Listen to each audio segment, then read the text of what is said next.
Olá pessoal, eu vou confirmar aqui se tá gravando. Tá gravando, beleza.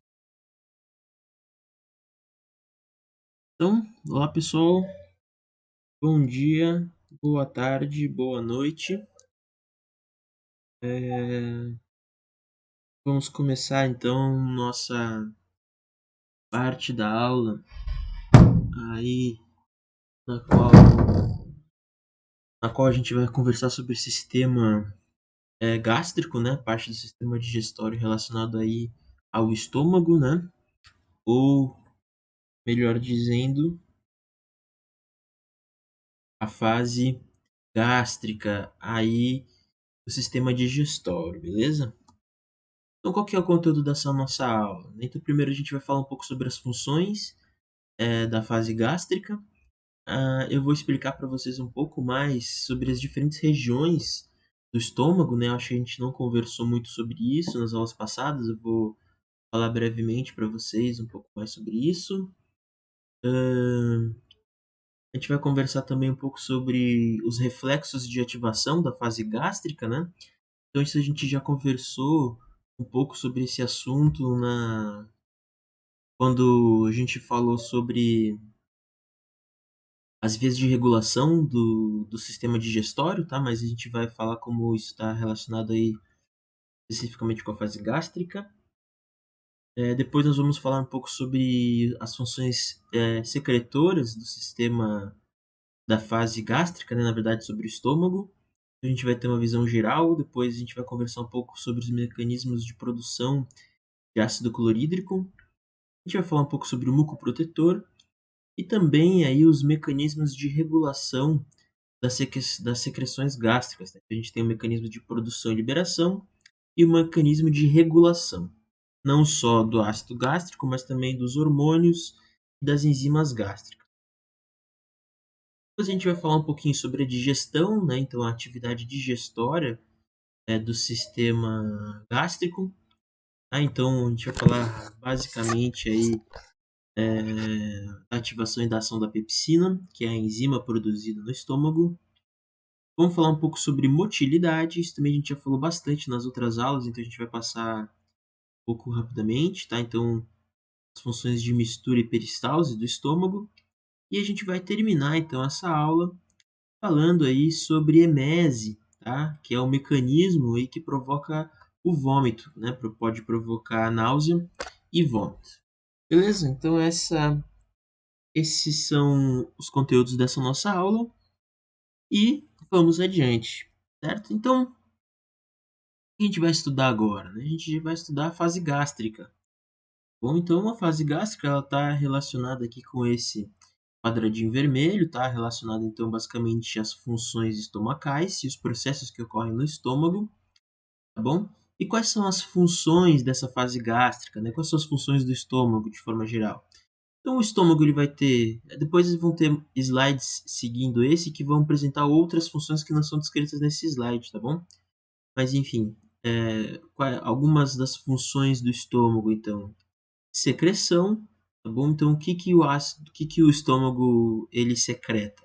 Ele pode secretar ácido clorídrico, enzimas aí, então pepsinogênio, que depois vai virar pepsina, e lipase gástrica, tá bom?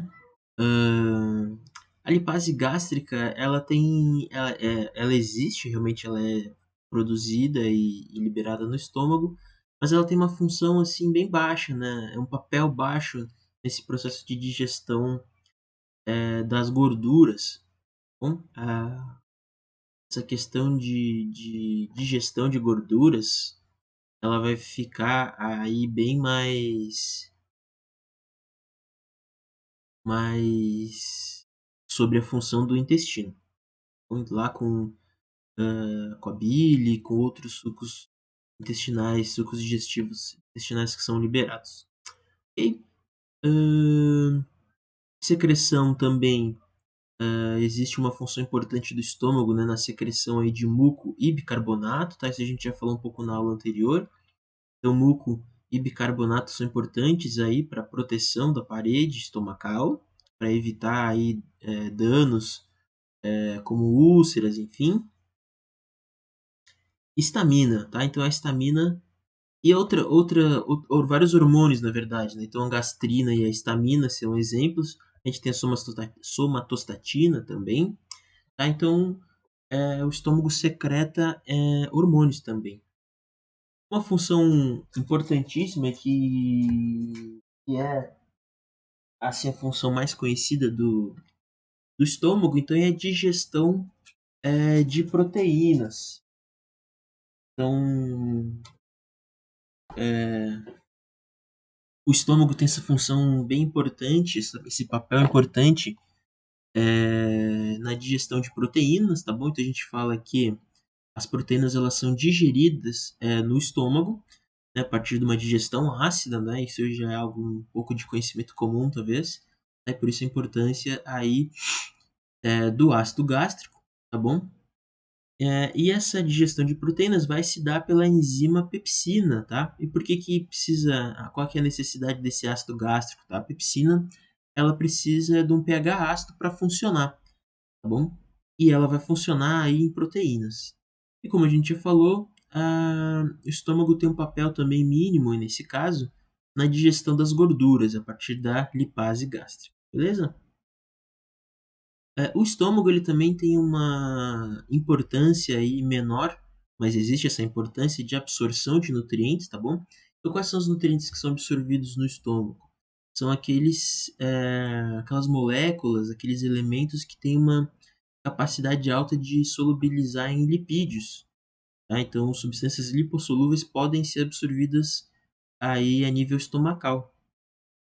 Então são exemplos o álcool e o ácido acetilsalicílico, tá? Então, na verdade, qualquer substância que consiga passar essa densa camada de muco que a gente tem no estômago, e por isso essa importância da lipossolubilidade, essas moléculas vão conseguir ter aí algum grau de absorção estomacal. E por fim, aí a motilidade, né? Então o estômago ele tem uma importância muito grande para a motilidade, tá? E essa função motora do estômago está relacionada então aos movimentos de mistura do alimento e aos movimentos de peristalse, né? Ou seja, o encaminhamento do alimento do estômago para o intestino, tá? Então aí é uma função peristáltica de propulsão, ok? Como eu falei para vocês, existem algumas funções do estômago que não estão descritas aí nesse slide. Deixa eu pegar meu gato aqui do colo que ele vai ficar miando enquanto eu não colo pra ele. Então, quais são funções que não estão descritas ali naquele slide, né? Então, o estômago, ele tem também uma importância grande aí no armazenamento de alimento, tá? Então, a gente sabe que o estômago tem essa capacidade de distensão, tá? Que é o que é demonstrado aqui, né? Então, o estômago, ele consegue ir, ele tem um grau alto de elasticidade, tá? Então você vai se alimentando e esse estômago ele vai expandindo. Inclusive essa expansão, essa distensão da parede estomacal tem uma importância, isso acaba funcionando como uma aferência importante para a regulagem do sistema do trato gastrointestinal. Bom, então essa capacidade de elasticidade confere também a função de armazenar alimento, tá? Então o estômago ele consegue armazenar o alimento e ir passando esse alimento aos poucos para o intestino, tá? Isso a gente já viu bastante nas aulas anteriores, tá? E aqui a gente tem então a função demonstrando aí nessa capacidade estomacal de expansão para fins de armazenamento. Ok? Uma outra função que não foi descrita anteriormente naquele primeiro slide está relacionada então à capacidade, à importância do estômago como uma barreira imunológica. Tá? Então, essa profunda acidez estomacal, tá? Então essa capacidade do estômago de gerar um ambiente, um ambiente ácido, acaba tendo também aí uma função imunológica importante. Tá? Então, é uma barreira química contra diversos tipos de patógenos. Tá bom? Então, a acidez estomacal é uma principal barreira, é uma das principais barreiras contra vírus, bactérias, alguns parasitos, tá? Evidentemente que essas formas de vida aqui todas conseguem evolutivamente desenvolver a partir de processos de seleção mesmo, seleção natural, conseguem desenvolver, conseguem gerar adaptações para contornar essa barreira química de pH ácido que é gerado no estômago, tá? Mas a gente não pode deixar de entender isso como uma ferramenta do nosso corpo que propicia aí defesa imunológica. Então, além dessas questões, além de proteção contra seres vivos, né?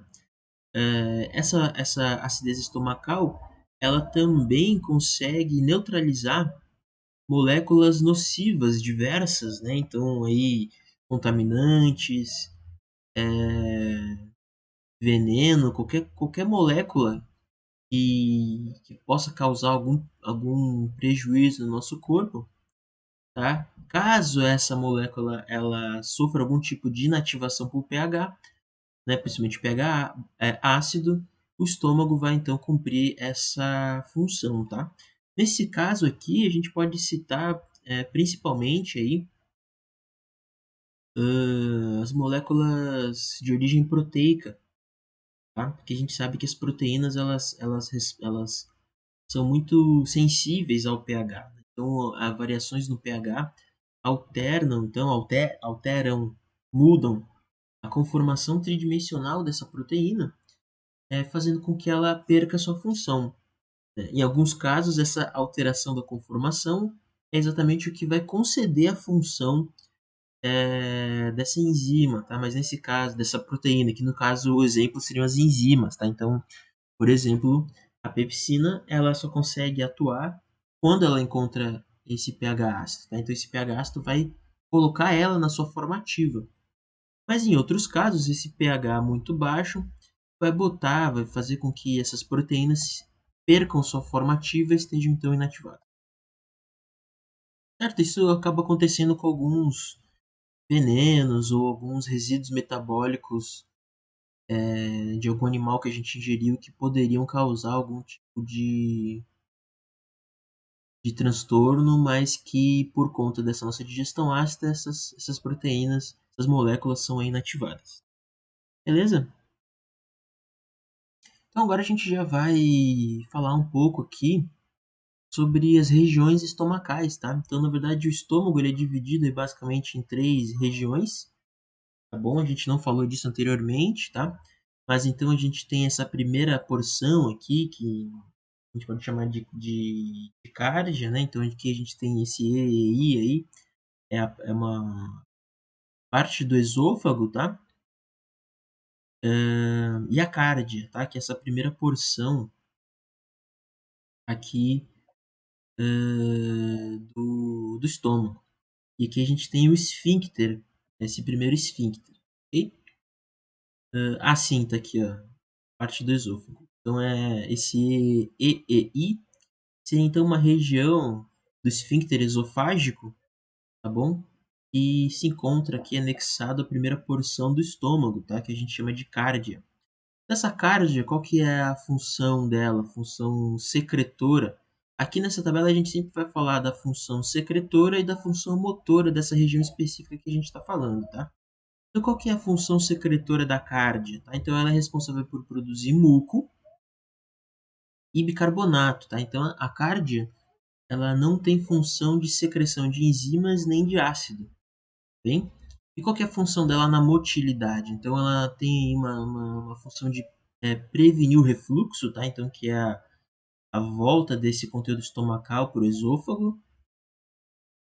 Ela, então, está relacionada aí à regulação também da entrada de alimento, tá? No estômago. Ok?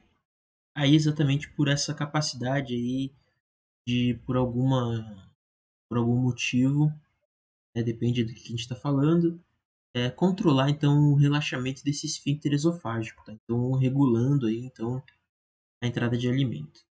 A segunda parte do estômago, né, a segunda região estomacal que a gente consegue observar aqui em amarelo, então o fundo e o corpo do estômago, tá? Então, qual que são as funções secretoras dessas regiões, tá? Então, produção de ácido clorídrico, produção de fator intrínseco, tá bom? Produção de muco e bicarbonato, produção de pepsinogênio, que é aí a pré-enzima que vai se transformar em pepsina, e lipase, tá? Que é aquela enzima que tem um papel aí na digestão de gorduras. Ok? Pessoal, pepsinogênio e fator intrínseco a gente vai ver um pouquinho mais para frente o que eles são e a função deles. Ok? Quais são as funcionalidades motoras, então, do fundo e do corpo estomacal? Bom, então, funcionam como reservatório, então, relacionado àquele slide anterior que a gente viu, né, da função de armazenamento do estômago. E essa região também tem aí a função motora relacionada à força tônica durante o esvaziamento do estômago, tá? Então, é basicamente essa região que faz uma contração muito forte para ejetar, então, o alimento aí pro intestino, tá bom? O papel motor de gerar essa força tônica durante o esvaziamento estomacal. Certo? A última parte, então, do estômago, então essa parte aqui em verde, tá? Que a gente chama de antro e piloro, tá bom? Então, piloro é essa região aqui que contém o esfíncter pilórico, tá? Que é então o esfíncter que regula a passagem de alimento do estômago para o intestino, beleza? Quais são as funções secretoras, então, dessas regiões? Então, produção de muco e bicarbonato. E a função motora, então, misturar, triturar, peneirar e também aí atuar na regulação do esvaziamento estomacal para o intestino. Então, é nessa região aqui, basicamente, que ocorrem as contrações musculares aí para a mistura do alimento. Bom, então, essa aqui que é a porção que vai estar gerando aquelas contrações coordenadas que vai funcionar então aí para misturar o alimento e vai ter uma função também aí na digestão. Beleza? Acho que era isso que a gente tinha para falar nesse primeiro slide. Nesse primeiro slide não, né? Nesse slide das regiões do estômago. Beleza, agora a gente já vai dar uma avançada aí no conteúdo da matéria. E a gente vai falar um pouco sobre os reflexos de ativação da fase gástrica, né, que são então os reflexos de regulação da ativação do estômago, na verdade, né, da regulação do estômago. A gente já conversou bastante disso nas aulas anteriores, então eu vou falar bem rapidamente, tá bom? Então, os reflexos de ativação da fase gástrica podem ser divididos em dois tipos de reflexos, tá? Então, reflexos longos, tá? Que, pensando nas aulas anteriores, tá? São, então, a ativação da via extrínseca. Lembra quando a gente estava falando da regulação, da ativação do sistema digestório, tá? Então, são as vias extrínsecas, tá? Então, essa via, esses reflexos longos ou ativação da via extrínseca estão relacionados àquelas aferências visuais, tá? Então, a gente tem aqui a representação em cinza, tá? Então, percebam aqui, a gente tem aquelas aferências visuais, né? De ver o alimento ou de sentir o cheiro do alimento, enfim.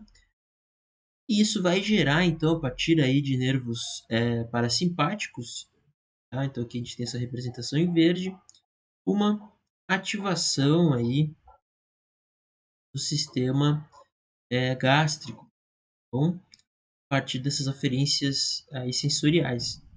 Mas a gente tem também os reflexos curtos, tá bom?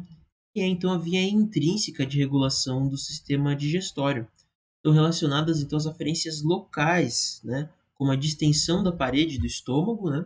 E a presença de aminoácidos também na luz do estômago. Isso está indicado aqui, ó, Então aqui é onde inicia o reflexo curto, ok? Então aqui a gente tem a distensão da parede do lúmen estomacal ou a presença aqui de peptídeos ou aminoácidos. Então existem neurônios sensoriais que vão perceber essas questões aqui e vão gerar um reflexo curto aqui, tá vendo? Vão ativar o sistema nervoso entérico. O sistema nervoso entérico, então, vai levar células-alvo a produzir secreções e a começar a apresentar algum tipo de atividade motora. Lembrando, então, que eu não sei se eu deixei isso claro, mas essas mesmas células-alvo aí que vão passar a ter alguma função de secreção e de motilidade, também vão ser ativadas, evidentemente, aí pelos reflexos longos. Okay? Então, reflexos curtos são respostas para aferências dentro do estômago, tá bom? Então, seria esse eixo aqui de resposta. E os reflexos longos, então, são aqueles relacionados à ativação da via extrínseca, tá? Estão relacionados, então, a esse eixo de resposta aqui. Beleza, pessoal? A gente já falou disso bastante nas aulas anteriores, tá? Então acho que não tem por que eu me ater muito nessa questão. Vamos adiante, então agora a gente vai começar a falar mais especificamente das atividades secretoras do estômago. Bom, então aí nessa questão de atividades secretoras, eu trago para vocês aqui um recorte da mucosa gástrica, tá? E aqui estaria a luz do tecido, tá bom? E aqui a gente tem aquela glândula gástrica. Então aqui seria a mucosa gástrica. E aqui a gente tem o epitélio gástrico, ok? E o que eu quero atentar para vocês aqui um pouquinho é a gente falar sobre a disposição dos diferentes tipos de células que compõem aí a mucosa gástrica. Então, nessa parte mais superficial aqui da glândula gástrica, mais inicial, vou dizer assim, esse é o termo mais correto, a gente tem as células mucosas superficiais, tá? E as células mucosas do colo, tá? Que seriam essas aqui. E essas células mucosas superficiais, tá? Nessa tabela aqui a gente vai falar sobre as substâncias que são secretadas por essas células, a função dessa secreção e qual é o estímulo para a liberação dessas substâncias, ok? Então, no caso dessa célula mucosa superficial, elas produzem muco, tá? E aí o muco tem todas aquelas funções que a gente já conversou. Então, uma barreira física entre o lúmen e o epitélio, tá? Então protegendo aí a mucosa gástrica. E qual que é o estímulo para a liberação desse muco, tá? Então esse muco tem uma secreção tônica, ou seja, está sempre sendo produzido.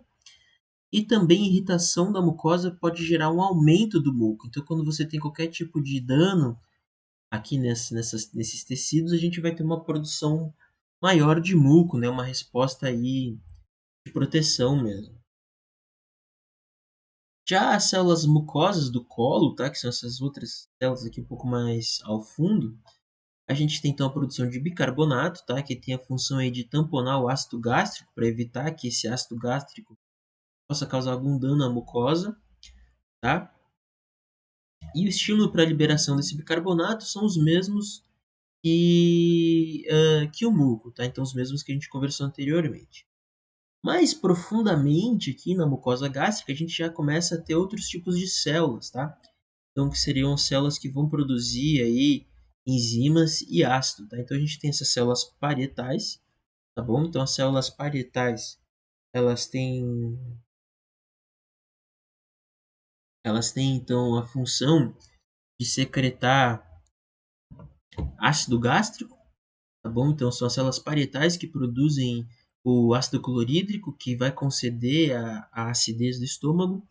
Aí, qual que é a função dessa secreção? Ativar a pepsina, que é uma enzima, tá? Que é liberada por outro grupo de células, e matar aí bactérias e aquela função imunológica que a gente já conversou. Tá bom? As células parietais também produzem fator intrínseco, tá bom? O fator intrínseco, então, a função é se combinar com a vitamina B para permitir a absorção da vitamina B, tá? Essa vitamina B ela não vai ser absorvida no estômago, e sim lá no intestino. O fator intrínseco tem essa importância nutricional que é muito grande, ok? E qual que é o estímulo para a liberação do ácido gástrico e do fator intrínseco, né? Então, quais são os estímulos para ativação das células parietais? Então, acetilcolina, quando a gente está falando aí de uma alça de regulação longa, tá? Então, quando a gente vai ter aí algum tipo de ativação a partir do sistema nervoso, tá? Autonômico, a gente vai ter então aí a acetilcolina levando à produção dessas substâncias, tá? Mas a gente também tem uma regulação hormonal, tá? Então, por essa perspectiva hormonal, que aí vai estar relacionada mais à ativação local, tá? Então, um eixo curto, reflexo curto, né? Ou a via intrínseca, a gente vai ter então a atuação da gastrina e da histamina, tá? A gente vai ver mais para frente, quando estiver falando dos mecanismos, que esses dois hormônios aí vão ter funções bem diferentes.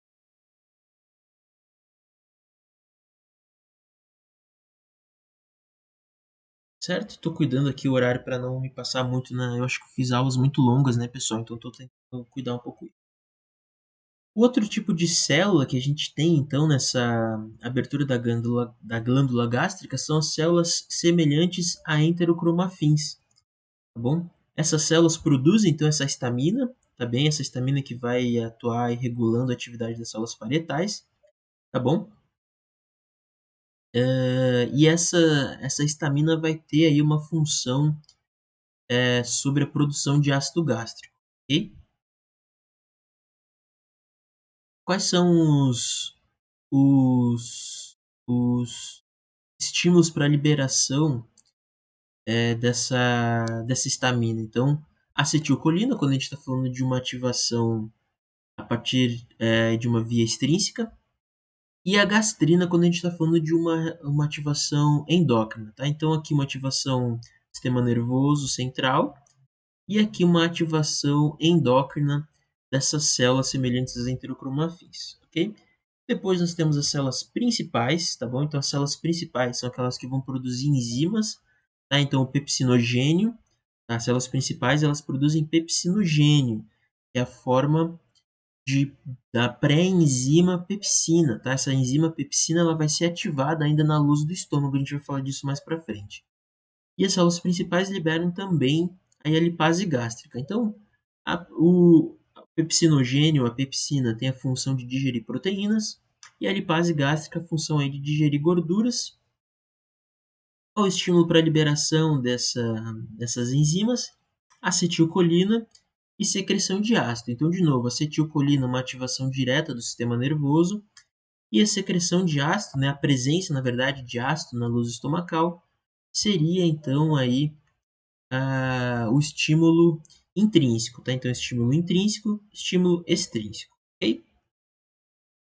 Células D, então, são células responsáveis. Então, percebam que a gente está falando assim, seguindo das células mais exteriores da abertura, mais anteriores da abertura da glândula gástrica para células mais posteriores, tá?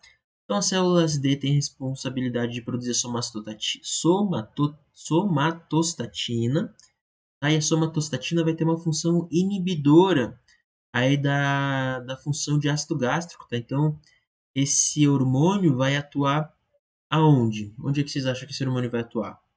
Lá nas células parietais, tá? Inibindo, então, a secreção de ácido gástrico. E qual que é o estímulo para a liberação de somatostatina? Então, a presença de ácido no estômago, tá? Então, a gente vai ver mais para frente que essa somatostatina tem uma função aí importante com o eixo de feedback negativo para a produção de ácido gástrico. E por fim, a gente tem as células G, que são células que vão produzir um hormônio chamado gastrina, tá? Então essa gastrina ela vai estimular a secreção de ácido gástrico, tá? Então a gastrina estimula a produção de ácido gástrico e a somatostatina inibe a produção de ácido gástrico, tá? Então, a gastrina ela vai atuar também sobre as células parietais, tá? Para estimular aí a produção de ácido estomacal. Quais são os estímulos para a liberação da gastrina? Então, acetilcolina, peptídeos, né? Então, a presença de peptídeos na luz do estômago e a presença de aminoácidos na luz do estômago também. Então, de novo, ativação do sistema nervoso central e ativação aí das vias intrínsecas, tá? Ou do reflexo curto. Então, a presença dessas peptídeos e aminoácidos na luz do estômago. Beleza, pessoal? Não se assustem, a gente vai falar disso mais calmamente nessa mesma aula. Na verdade, nesse slide agora eu vou falar com mais calma sobre os mecanismos, tá? De produção de todas essas enzimas, hormônios e ácido, tá bom? Então, esse slide aqui, eu queria primeiro apresentar para vocês o nome das células, o nome aí das substâncias, e queria que vocês observassem onde cada uma dessas células se encontram na disposição dentro de uma glândula gástrica, tá bom? Agora aqui a gente vai falar especificamente do passo a passo de regulação da produção de secreção, tá? Dessas substâncias, tá bom? Então aqui a gente vai ter a representação dos eixos curtos, tá? Reflexos curtos, que vão estar em vermelho, e reflexos longos, que vão estar em preto, tá? Então aqui a gente vai ter o sistema nervoso entérico, e aqui em preto a gente tem a representação então aí dos estímulos que chegam a partir do nervo vago, tá? Então que estão vindo lá, eferências que estão vindo lá do sistema nervoso central, e aqui em vermelho a gente tem então os eixos, os reflexos curtos, tá? Intrínsecos, na verdade, como o termo que a gente tem usado. Então, qual que é o primeiro passo para ativação das secreções gástricas, tá? Então, primeiro vai ter toda aquela questão do visual, da gente ver o alimento e tal, estão relacionados aos reflexos longos. A gente não vai falar muito disso agora, não. Eu quero focar na regulação dos reflexos curtos, tá? Então, qual que é o primeiro passo dessa ativação? Então, os alimentos, tu ingeriu lá comida, vão chegar alimentos no estômago, tá? Então, a presença de aminoácidos ou peptídeos no lumen do estômago, né, ou na luz do estômago, vão ativar aí neurônios sensoriais entéricos, tá bom? E esses neurônios sensoriais entéricos vão levar essa informação, essa aferência para o sistema nervoso entérico, tá? O sistema nervoso entérico vai processar essa informação e vai gerar uma eferência para células G, tá bom? O que é célula G, professor? A gente falou delas aqui atrás, tá? Então as células G vão produzir a gastrina. Então elas estão aqui, ó. Células G produzem a gastrina, beleza? Então a gente tem esse primeiro reflexo aqui, tá? E essas células G vão produzir gastrina. Lembre, o que foi o primeiro sinal para ativação dessas células G a partir do sistema nervoso entérico? A presença de aminoácidos e peptídeos na luz do estômago, ok? Então, a gente tem essa ativação, célula G é ativada. A célula G vai produzir gastrina, tá bom? Aquele hormônio. Esse hormônio ele não vai ser liberado na luz do estômago, tá? O hormônio ele vai ser liberado na corrente sanguínea e pela corrente sanguínea, tá? Esse hormônio vai chegar então até a célula parietal. Lembrem o que a célula parietal faz? Produz ácido estomacal, tá? Então a célula parietal vai secretar na luz do estômago ácido clorídrico, tá? Aqui está representado só pelo próton, tá? Mas vai ser liberado ácido clorídrico aqui na luz. Desculpa, pessoal, tô com um pouquinho de dor de garganta, tá um pouco ruim para mim, tá um pouco ruim para eu falar, tá? Mas a célula parietal então vai secretar ácido clorídrico na luz do estômago. tá bom? Esse ácido clorídrico vai então gerar um feedback positivo aqui com as células G. Então, quando a célula G, quando percebe que a acidez estomacal está subindo, ela é ainda mais ativada. Então, a gente faz uma alça de feedback positivo aqui. Então, quanto mais ácido tem no estômago, mais a célula G ela é ativada. E quanto mais ela é ativada, mais gastrina ela produz. Quanto mais gastrina ela produz, mais a célula parietal produz ácido. Então, a gente tem aqui essa alça de feedback positivo. Mas, professor, essa alça de feedback positivo vai fazer com que seja produzido cada vez mais ácido. É isso aí mesmo, pessoal. Ponto importante aqui, eu vou fazer um adendo bem específico. Alguns medicamentos antigástricos, né, aqueles medicamentos para diminuir a acidez estomacal, eles vão atuar aqui na célula parietal, inibindo então a produção aí, a secreção de ácido clorídrico, tá? Então, os omeprazóis, pantoprazóis, enfim, vão atuar nessa parte aqui do processo, tá bom? Mas sim, pessoal, essa alça de feedback positivo vai sendo gerado aqui, combinando com a produção cada vez mais intensa de ácido. Tá, professor, mas quando é que isso para? Isso vai... Ah, sim, calma. Antes de eu falar da regulação dessa alça de feedback positivo aqui, tem que falar de um próximo passo, tá? Que é o papel, então, desse ácido no estômago de transformar, de primeiro, esse ácido aqui no estômago, ele vai levar as células principais, então aqui tá vendo essa outra alça aqui que eu esqueci de falar.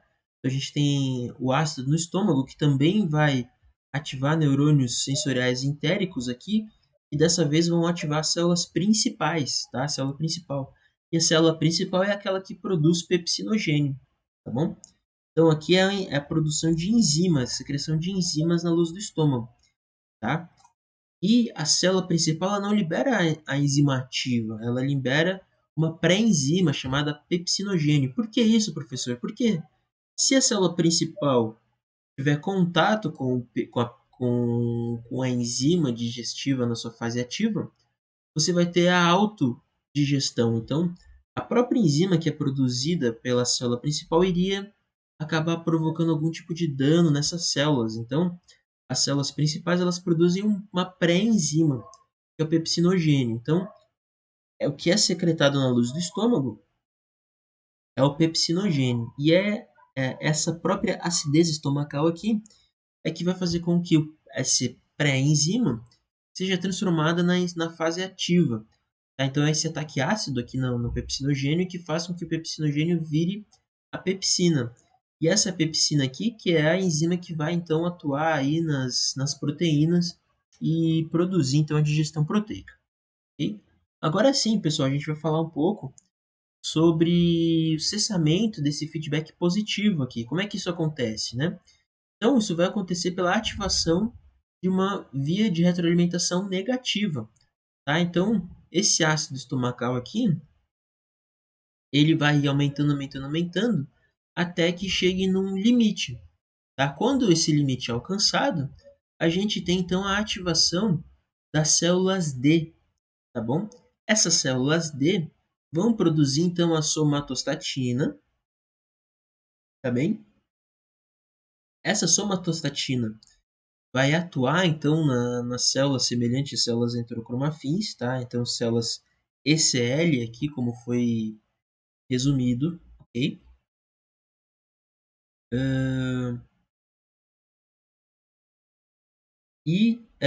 A somatostatina, na verdade, vai inibir essa célula semelhante a enterocromafins e vai ter uma atuação, então, na histamina. Aqui eu esqueci de falar para vocês, pessoal. A gastrina, ela também vai estimular as células semelhantes a enterocromafins a produzir a histamina. Tá? A histamina, ela também tem um papel importante na estimulação da célula parietal a produzir ácido estomacal, tá? Então, a gastrina ela vai atuar nas células semelhantes a enterocromafins e diretamente na célula parietal. A célula enterocromafim vai liberar histamina e a histamina sim vai ativar a parietal, ok? Agora aqui, no caso dessa alça de feedback negativo, a gente vai ter então a ativação da célula D. A célula D vai produzir somatostatina e a somatostatina vai inibir, vai ter uma ação inibitória. Aqui percebam que tem essa linha tracejada aqui com os dois risquinhos, indica uma função inibitória, tá? Então a somatostatina vai inibir a atividade das células G, que vão parar de produzir gastrina. A somatostatina vai inibir as células enterocromafins, que vão deixar de produzir histamina. E a somatostatina vai também atuar diretamente na célula parietal, inibindo então a função da célula parietal. Então percebam que aqui a somatostatina está inibindo a produção de histamina, está inibindo a produção de gastrina, ambos hormônios que levariam à produção de ácido. Então aqui a gente já vai ter uma diminuição na produção de ácido estomacal. Então a acidez estomacal já vai diminuir. E a somatostatina tem ainda uma outra função de inibir também a atividade da célula principal, diminuindo, então inibindo a produção de pepsinogênio. Então a ativação dessa via de feedback negativo aqui vai levar, na verdade, uma cessação completa das atividades secretoras do estômago. Beleza? Certo, pessoal? Acho que é um pouco complexo isso. Eu recomendo que vocês reassistam essa parte que eu explico aqui bem devagarzinho. Atentem aqui para essa confusão que eu fiz aqui. Na verdade, os slides acabou ficando, a sequência de aparecimento acabou ficando um pouco fora da sequência certa, tá? Mas prestem atenção que a gastrina ela atua na célula parietal e nas células semelhantes a enterocromafins. Quando a gastrina atua diretamente na parietal, já tem a produção de ácido. Quando a gastrina atua nas enterocromafins, a gente tem então a liberação de histamina, e aí sim essa histamina vai ativar a parietal a produzir ácido clorídrico. Beleza? Só prestem um pouquinho de atenção nisso, tá bom? Depois assistam 2, 3, 4, 5 vezes com mais calma. Sugiro também, se vocês quiserem fazer algum tipo de esquema, isso pode facilitar. É um processo que é um pouco complexo, mas, enfim, é assim que funciona a regulação, ok? Agora aqui a gente vai falar de um outro mecanismo, que a gente vai pular especificamente para o mecanismo de secreção do ácido clorídrico, tá bom? Então, como que essa célula parietal consegue produzir e excretar o ácido clorídrico? Isso a gente vai falar aqui nesse slide, tá? Vou tentar ser um pouco mais direto. Então, o mecanismo intracelular mais importante para esse processo ocorrer está aqui descrito nessa janela, tá? Que é, então, a produção de bicarbonato e próton a partir de água e CO2, tá bom? Então, aqui a gente tem uma representação de uma reação química que se encontra em equilíbrio químico em basicamente todas as células.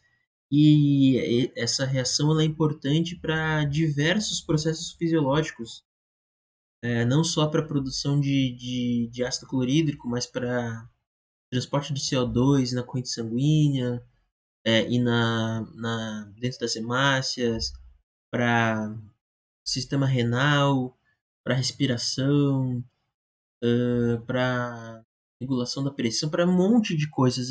Essa reação aqui é importante, tá? Então, na verdade, é esse equilíbrio químico entre água e CO2 que vira ácido carbônico. O ácido carbônico é uma molécula super instável, então ele logo já se transforma em bicarbonato e próton, tá? Isso aqui é um equilíbrio químico, então, ora a gente pode ter a reação nesse sentido, e ora a gente pode ter a reação no sentido inverso, tá bom? O que vai dizer isso? Principalmente a concentração, né, de cada um desses componentes. Então, se a gente tem muito bicarbonato, essa reação vai ser deslocada para a produção de dióxido de carbono e água. Se a gente tem muito dióxido de carbono, essa reação vai ser deslocada para o outro lado. Beleza, pessoal? Isso aqui é um equilíbrio químico explicando assim de uma forma muito simplória e muito direta, tá bom? Um ponto importante dessa reação aqui é que ela é acelerada pela anidrase carbônica, tá bom? Então a anidrase carbônica ela acelera esse processo, certo? Importante lembrar que esse CO2 aqui que vai se encontrar dentro lá das células parietais, eles são resultados aí, são resultantes do metabolismo celular mesmo, ou até do CO2 que está dissolvido na corrente sanguínea, tá? Esse CO2 pode se difundir aqui para dentro das células parietais, ok? De forma geral, dentro lá da célula parietal, a gente vai ter sempre o consumo de bicarbonato e de próton. Na verdade, não o consumo, mas a secreção desses compostos. Então, primeiramente, o bicarbonato, não primeiramente, mas aqui na ordem de explicação para vocês, tá? O bicarbonato, ele vai ser trocado, então, aqui no espaço intersticial pelo cloreto. Então, a gente tem aqui um trocador bicarbonato-cloreto, tá? Então, esse bicarbonato que está sendo produzido aqui, ele está sendo sempre exportado para fora da célula. Então, isso faz com que a concentração do bicarbonato dentro da célula parietal seja sempre baixa, tá? E essa baixa concentração do bicarbonato é o que desloca essa reação aqui no sentido de formação de bicarbonato e próton, tá? Então, o CO2 e a água são constantemente transformados em bicarbonato e ácido. Essa reação está sempre ocorrendo nesse sentido aqui, sendo sempre acelerado, então, aí pela anidrase carbônica. Ok? Então, o bicarbonato ele vai estar sendo sempre trocado pelo cloreto, tá? E professor, mas e aí, esse cloreto fica acumulando dentro da célula? A concentração do cloreto vai aumentar dentro da célula, mas esse cloreto aqui, ele encontra, então percebam aqui, essa parte da célula está em contato com o espaço intersticial, então aqui a gente tem o capilar.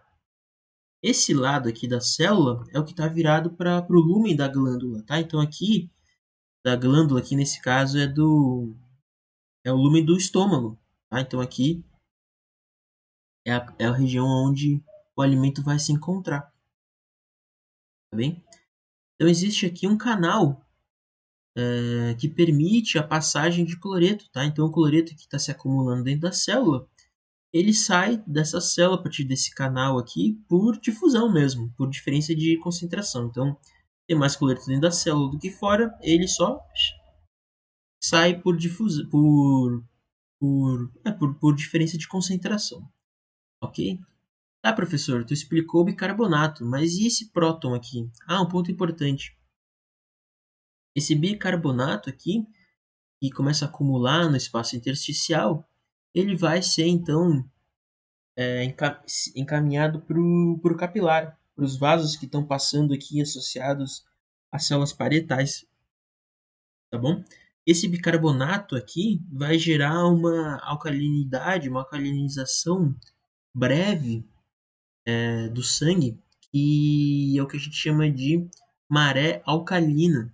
Inclusive, esse aumento do pH, né, esse processo aí curto, que ocorre por um espaço curto de tempo de alcalinização do sangue, inclusive é o que nos dá aquela sensação de sono, em parte o que nos dá aquela sensação de sono depois da gente comer bastante, ok? Tá, professor, o bicarbonato eu entendi, mas e esse próton aí, qual é que é desse próton?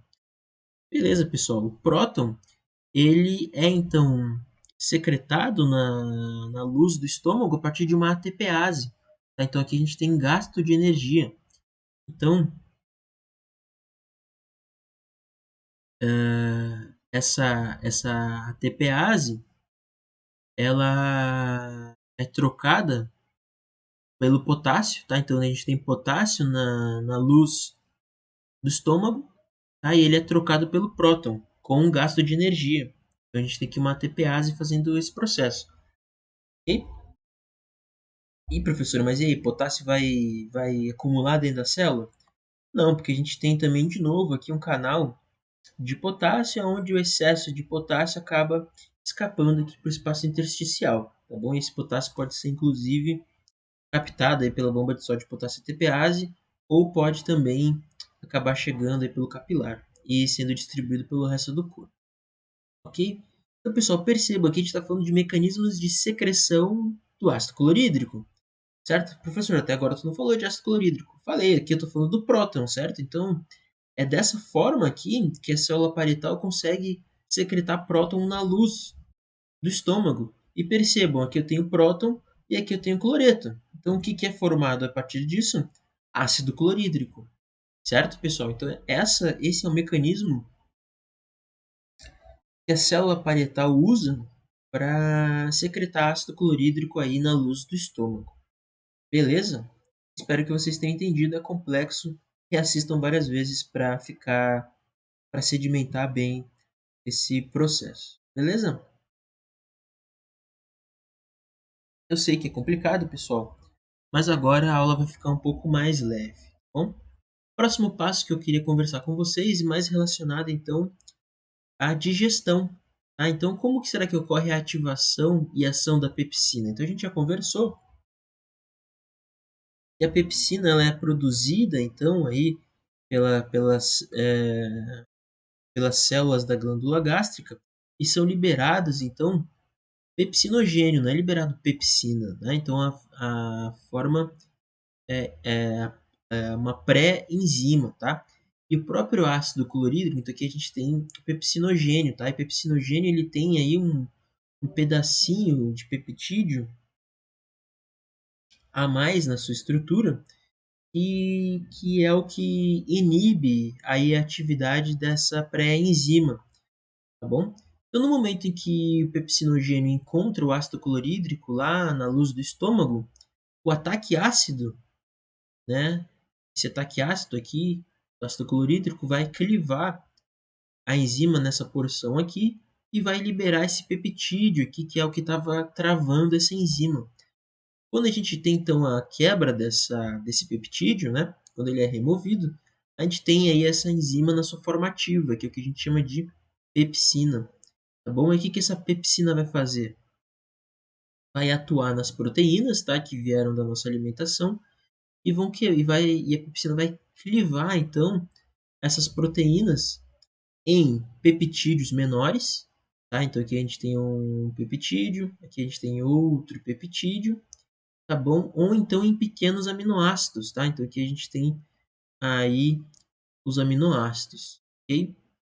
Então a pepsina quebra as proteínas em peptídeos menores, que podem ser absorvidos diretamente, ou aminoácidos aí também menores que podem ser absorvidos também, já a nível intestinal, ok? Próximo passo, então, sobre as secreções gástricas que eu gostaria de falar para vocês é sobre o muco protetor, tá bom? Então, a gente já conversou da importância do muco protetor, tá? Então, esse muco protetor aí que é secretado nas células epiteliais gástricas, tá? Formam então essa barreira de proteção, tá? Então proteção tanto ao suco gástrico altamente ácido, tanto quanto a atividade da enzima pepsina, tá? Então aqui a gente tem uma representação do capilar, tá? Aqui as células epiteliais do estômago. Então, aqui percebam, a gente tem então a camada de muco, ok? E aqui é a representação do que está dentro do muco, que é o bicarbonato, tá? Que neutraliza aí o ácido, e também a presença de glicoproteínas, tá? Principalmente a mucina. Então, esse muco é uma mistura de bicarbonato, água e alguns íons e a glicoproteína mucina, tá? E essa é a barreira que é feita aí para o suco gástrico. Um ponto importante aqui a gente tem a representação dessa mucina, tá? Então a gente pode ver que ela é uma glicoproteína, então é uma proteína associada a glicídios, a açúcares. Então aqui a gente tem a porção não glicosilada dessa proteína, ok? E aqui a gente tem como se fossem pernas, projeções proteicas, tá? Dessa glicoproteína. E essas projeções aqui estão protegidas que estão glicosiladas, tá? Que estão associadas, então, a esses glicídios, tá bom? E são esses glicídios aqui que vão conferir proteção ao ataque da pepsina, tá? Então, a pepsina, ela atua aí exatamente nessas hastes, né? Nessas projeções, tá? Então, aqui a gente tem o muco, a gente tem a mucina, e a pepsina, então, vai atuar sim nesse muco e vai provocar degradação dessa glicoproteína. Por isso que precisa ter sempre a produção tônica desse muco, dessas glicoproteínas, tá? Porque quando a gente tem o ataque ácido aqui, a gente tem então a inativação, a destruição dessas projeções aqui, e essa glicoproteína vai perdendo então essas projeções, tá? Um ponto importante é que essa glicoproteína aqui, ela forma um polímero de alta viscosidade, tá? Então, é um gel mucoso, né? Então, uma unidade dessa glicoproteína consegue se ligar à outra, e à outra, e à outra. Dessa forma, formando aí toda um conjunto grande, uma grande estrutura formada de várias unidades dessa glicoproteína que vão se ligando. Bom, isso que concede essa alta viscosidade e essa característica mucosa aí dessa glicoproteína, tá bom? Só que eu queria só deixar isso claro para vocês, tá? A pepsina, ela atua sim nesse muco e vai degradando esse muco. Então, por isso que se a gente não consegue fazer aí a recomposição desse muco, ele vai diminuindo a ponto em que o suco gástrico e as enzimas gástricas podem causar aí algum dano nas células epiteliais do estômago. Lembrando então que a partir desse bicarbonato a gente consegue inclusive manter aí dentro dessa camada de muco protetora um pH aí por volta de 7, protegendo então essa mucosa. Certo, pessoal? Agora a gente vai começar a falar das funções, das atividades motoras do estômago, tá? Isso a gente já falou bastante nas primeiras aulas, tá? Então eu vou falar assim rapidamente também, tá? Então as funções motoras do estômago se dividem naquelas duas que a gente já conversou, tá? Então uma primeira atividade aí motora de mistura, tá? Não sei porque esse GIF travou, tá? Mas a gente pode observar então aí essa função motora do estômago de jogar comida para um lado e para o outro e ficar fazendo esse movimento de mistura, tá? O que ajuda a fazer um bolo alimentar que está a todo instante sendo remisturado com os ácidos estomacais e com as enzimas estomacais. Tá aqui só para mostrar a representação aqui desse GIF, tá? Então percebam aí, né, a contração desses músculos estomacais, levando então a essa atividade motora de mistura, ok? E outra função motora do estômago está relacionada então à peristalse, tá? Então, aí essa atividade de bomba motora do estômago, tá? Que ejeta após todos os processos de digestão e mistura, e vão então ejetar aí esse bolo alimentar para o intestino, tá bom? Lembrando aqui, então, essa outra atividade motora do estômago de peristalse, tá? De bomba gástrica, de realmente projetar, de fazer com que parte do bolo alimentar saia do estômago e seja encaminhado para o intestino.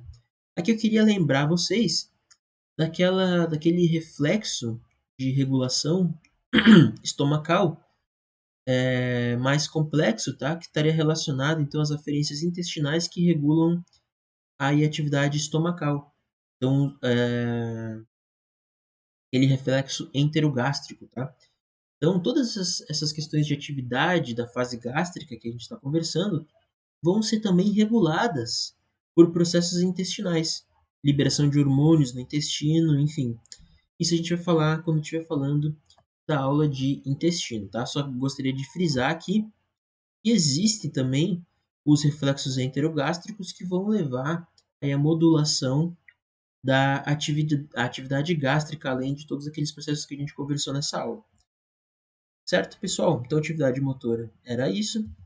Agora a gente vai aí para o último tópico da nossa aula, que é então a emese, tá? O processo de vômito, que ocorre aí também em parte na fase gástrica, tá bom? Então, qual que é a questão aí da emese, tá bom?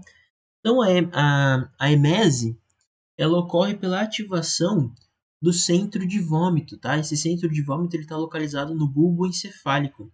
E aí existem diversas aferências que vão ativar aí o centro do vômito. No momento em que o centro do vômito é ativado, isso lá a nível bulbar, a gente tem então a ativação do reflexo do vômito, tá bom? E o que é o reflexo do vômito? A gente tem aqui do lado. O reflexo do vômito é a ativação de uma onda antiperistáltica, tá? Então, a peristalse normal, ela é no movimento no sentido oral anal. A bomba antiperistáltica é o inverso. Então, é o encaminhamento do alimento que sai do intestino, ou seja, do sentido anal oral, tá bom? E o reflexo do vômito, então, é essa onda antiperistáltica que se inicia no intestino delgado, tá bom? Leva um relaxamento dos esfíncteres, tá? Aqui no caso estou falando do esfíncter pilórico, tá? Que é o que vai permitir, então, o alimento ir passando os diversos esfíncteres que existem. O reflexo do vômito também está relacionado a uma inspiração, então quando a gente vai vomitar, a gente sempre dá aquela, né, aquela respirada antes de vomitar realmente. Faz parte do reflexo do vômito também uma forte contração dos músculos abdominais, tanto que às vezes depois de passar vomitando muito, a gente tem no outro dia aquela dor no corpo inteiro, principalmente na região abdominal, que está relacionada realmente aí a essa forte contração muscular. Então é como se a gente tivesse ido na academia pela primeira vez. Quem já fez isso sabe exatamente do que eu estou falando. Tá? E o reflexo gástrico também está relacionado a um relaxamento do esôfago, ok? Para facilitar, né, a passagem aí do alimento que vai ser ejetado pela boca. Ok? Quais são os processos, então, as aferências que ativam esse centro do vômito? Elas são várias. Então a gente tem o sistema vestibular, tá? Então aquelas aferências que a gente tem no ouvido e tal. Então algum tipo de aferência motora. Então às vezes a pessoa fica de ponta cabeça ou gira, ela fica enjoada.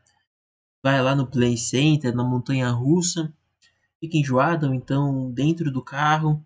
Tá? Então algumas pessoas têm essa sensibilidade aí do sistema vestibular que vai ativar o centro encefálico do vômito. Existem também quimiorreceptores no cérebro, tá, que vão perceber aí moléculas potencialmente prejudiciais na corrente sanguínea. Tá? Então existem algumas moléculas que quando estão presentes no nosso sangue e chegam nesses quimiorreceptores cerebrais, ativam também o centro da fome, o centro da fome, desculpa, o centro do vômito. Inclusive vários medicamentos, tá? Acabam ativando o centro do vômito. Então, até alguns medicamentos assim relacionados a medicamentos que devem ser tomados antes de algumas cirurgias e tal. Então, por isso que é sempre comentado para não se alimentar antes de cirurgias e tal. Exatamente por isso. A gente pode ter também aí a ativação do centro do vômito a partir de um processamento cortical mais complexo. Então, questões às vezes até emocionais, né? Então, às vezes a gente está muito nervoso e acaba vomitando por isso, ou muito triste, ou até algum reflexo de náusea, não é náusea o nome, de asco, né?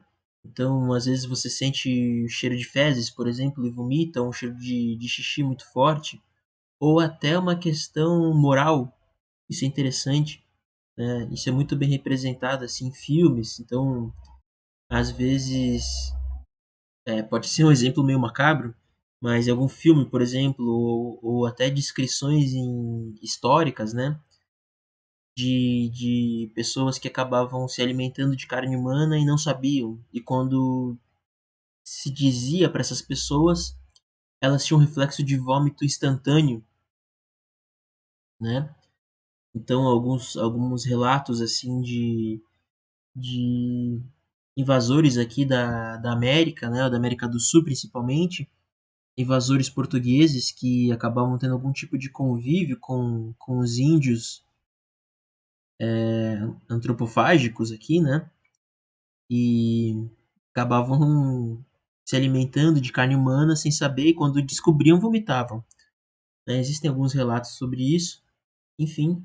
Ou então pessoas que se alimentavam de algum animal que achavam fofinhos, né? Então, por exemplo, pessoas que vão para os países asiáticos, onde o consumo de cães e gatos é comum e a pessoa acaba comendo essa carne e não sabe. Quando descobre, tem ativação aí do centro do vômito. Então, perceba, é um processamento que ocorre completamente a nível de, de, de cortical. Então, é uma coisa que você está pensando ali. Não foi o alimento em si que causou o vômito, mas foi a percepção, né, o entendimento de que tu tinha se alimentado daquilo. Isso é interessantíssimo. Um outro ponto também, aí o último que eu vou trazer para vocês, que é então a zona de gatilho, tá? Então a zona de gatilho são receptores que se encontram no sistema digestório, tá bom? E quando esses receptores são ativados, a gente tem também aí a ativação do centro do vômito. Tá? Então esses receptores podem ser mecanorreceptores, tá? Então quando a gente come muito, a gente pode ter uma distensão estomacal muito intensa e isso pode sim provocar uma resposta de vômito. Ou também a ativação de quimiorreceptores, tá? Então a gente tem quimiorreceptores no estômago, mas principalmente no intestino, e são ativados, por exemplo, algumas moléculas entendidas como nocivas. Então algumas moléculas que são produzidas por alimentos que estão podres, ou algumas moléculas relacionadas aí a algumas bactérias nocivas, tá? Então quem nunca comeu um negócio estragado e vomitou muito depois, tá?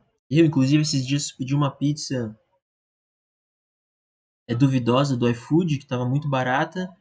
Comi, assim, questão de minutos depois eu já estava vomitando muito. Passei a madrugada inteira vomitando, né? Então provavelmente tinha alguma molécula ali naquele alimento de algo estragado e o nosso sistema digestório tem a capacidade de perceber essas moléculas aí que são indicativos de que você se alimentou de algo podre, algo que está estragado, e a gente tem sim a ativação dessa zona de gatilho e aí uma resposta muito forte de vômito, tá bom? Aqui eu queria frisar que o vômito ele não é só conteúdo estomacal, a gente tem também vômito intestinal, tá? Inclusive a gente tem até a gente vomita bile, né? Às vezes quando a gente tem esse reflexo de vômito sendo ativado com muita intensidade, a gente vomita até a bile. Lembrando então que a bile ela é liberada lá nas porções intestinais. Tá? Então, um indicativo aí de que a gente está tendo um vômito intestinal também, não só de conteúdo estomacal, mas de conteúdo intestinal. Beleza? Aqui eu queria lembrar vocês só que o estômago tem aquela terceira faixa de músculo, tá? O que permite essa contração gástrica muito forte e essa potência no vômito mesmo. O vômito ele é algo que sai com muita potência, exatamente por essa contração muito forte que ocorre aí do estômago, certo? Às vezes até não quero ficar trazendo imagens muito gráficas, né? Mas às vezes a gente vai vomitar, a gente tem aquela quase que uma explosão mesmo, uma coisa que tenta segurar e sai pelo nariz, sai por tudo. Então, realmente é um processo muito intenso, né? Muito violento, certo? Então, pessoal, era isso que eu tinha para trazer para vocês sobre fase gástrica, tá? Eu acho que eu não vou postar mais aulas essa semana, eu acho que vocês já tiveram muito conteúdo semana passada, eu vi que vocês não assistiram muito às aulas ainda, então eu vou dar mole para vocês essa semana. tá? Vou tentar não postar mais nada essa semana, ok? Então é isso, espero que vocês tenham gostado. Se gostarem, deixem um like aí para saber que as aulas estão boas. Se não gostaram, podem dar o dislike aí. Qualquer dúvida, podem fazer pergunta no YouTube ou no nosso encontro síncrono. Tá bom, pessoal? Até mais. Espero que tenham gostado.